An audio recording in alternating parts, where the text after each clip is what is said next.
روایات میں آتا ہے کہ حضور نبی کریم صلی اللہ علیہ وسلم کے وصال کے چند دن بعد ایک اعرابی مسجد نبوی میں آیا۔ اس اعرابی نے اپنے چہرے کو ڈھانپ رکھا تھا۔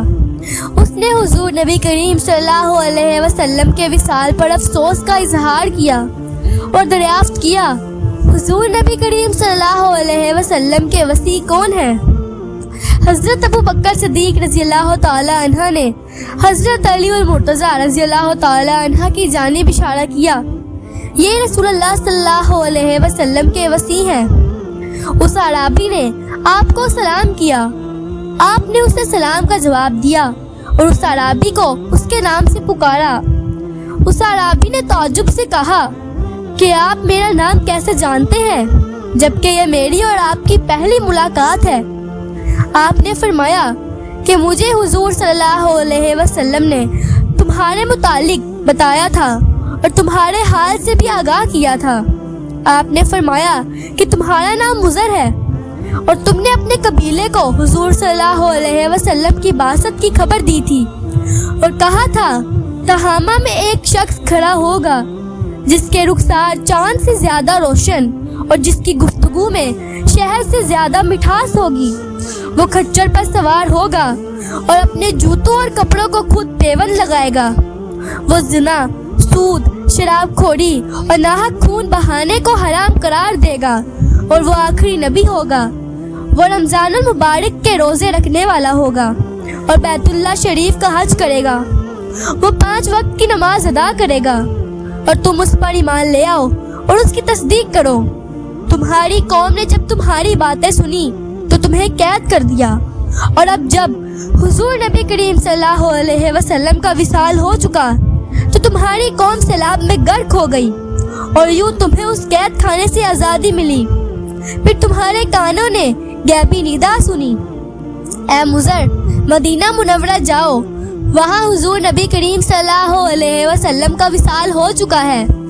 تم ان کے صحابہ کرام رضی اللہ تعالی عنہم سے ملو اور ان کے روزے مبارک کی زیارت کرو۔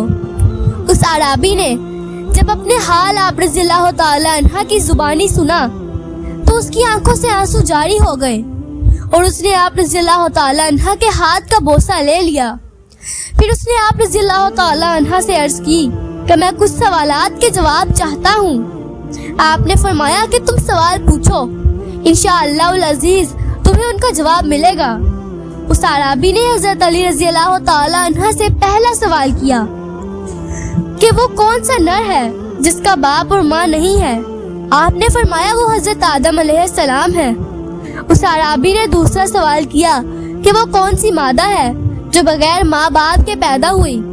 آپ نے فرمایا وہ حضرت حوا علیہ السلام ہے۔ اس اعرابی نے تیسرا سوال کیا کہ وہ کون سا نر ہے جو بغیر نر کے پیدا ہوا؟